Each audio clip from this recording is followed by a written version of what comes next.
मनुष्य के लिए धन कमाना व बचत करना एक बड़ी सामान्य व स्वाभाविक प्रक्रिया है।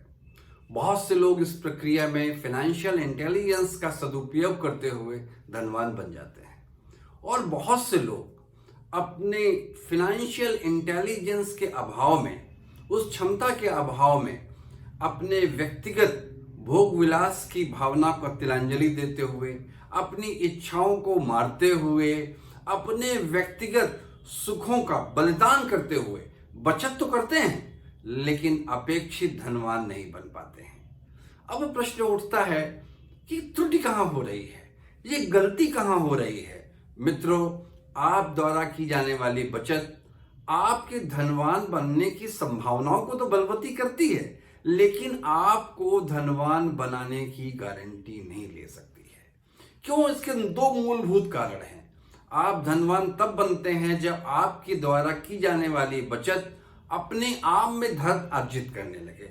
एक तो ये बिंदु हुआ, और दूसरा बिंदु, आप अपनी बचत द्वारा एकत्रित धनराशि उन संपत्तियों में लगाते हैं जिसमें मूल्य वृद्धि की या कैपिटल एप्रिसिएशन की संभावना हो। तो मित्रों, कहने का उद्देश्य सिर्फ ये है कि आपकी बचत नहीं, आपकी इंटेलिजेंट इन्वेस्टमेंट स्ट्रेटजी आपको धनवान बनाती है। अब मित्रों, गलती हमसे कहाँ होती है? सबसे पहली गलती तो हमारी कहाँ होती है, और वो होती है इन्फ्लेशन रेट को न समझ पाने में। आपने गाना तो सुना होगा, सखी सैया तो बहुत कमात है, महंगाई डायन मारे जात है। कहने का उद्देश्य यह है, जो आपकी कमाई है, ये महंगाई सिर्फ आपकी कमाई को ही नहीं खाती है, आपके इन्वेस्टमेंट को भी खत्म कर देती है। और उसका कारण है, भारत जैसे विकासशील देशों में 5 से लेके 9%, 10% तक महंगाई दर रहती है सामान्यतया। तो अगर आपकी इन्वेस्ट का रिटर्न 10% या उससे कम आता है, तो आप समझिए हर साल डे बाय डे आप गरीब होते जा रहे हैं, क्योंकि आपके पैसे की परचेज वैल्यू घट रही है।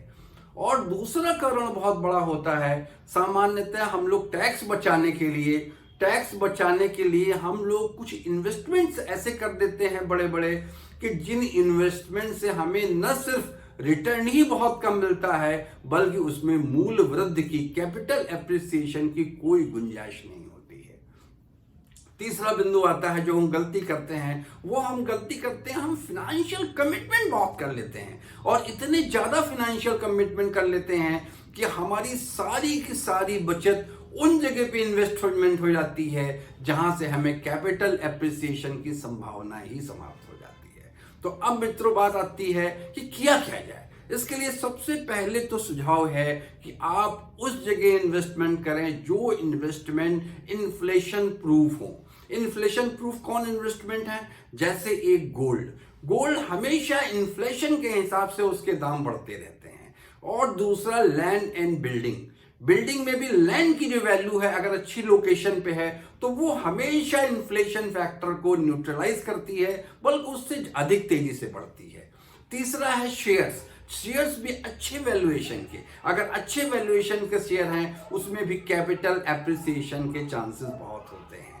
दूसरी चीज ये आती है, इन्फ्लेशन को आप अपने एडवांटेज के लिए भी इस्तेमाल कर सकते हैं। अगर आप लोन लेके अच्छी संपत्तियों में इन्वेस्टमेंट करें जहां पर मूल वृद्धि की संभावना हो, तो आप उल्टा रिवर्स के अपने एडवांटेज के लिए इस्तेमाल कर सकते हैं, क्योंकि आपको ब्याज दर तो 6, 7, 8% ही देनी पड़ेगी और मूल्य वृद्धि उससे ज्यादा तेजी से होगी। तो अल्टीमेटली आप उससे बेनिफिशियल होंगे। और अगला एक बहुत महत्वपूर्ण है, बहुत से लोग बचत करने में बहुत देर करते हैं। नॉर्मली 35 साल या 40 साल की उम्र में बचत करना शुरू करते हैं, जबकि ये गलत है। जितनी जल्दी आप बचत करना शुरू करेंगे, 25 साल, 26 साल, 27 साल की उम्र से, तो आपको कंपाउंडिंग का लाभ मिलेगा। और ये है जो आप बचत करते हैं, कंपाउंडिंग का जो आपको बेनिफिट मिलेगा, ये एक बड़ी, जब आपकी उम्र बढ़ती है, एक बहुत बड़ी धनराशि के रूप में आपको मिल सकती है।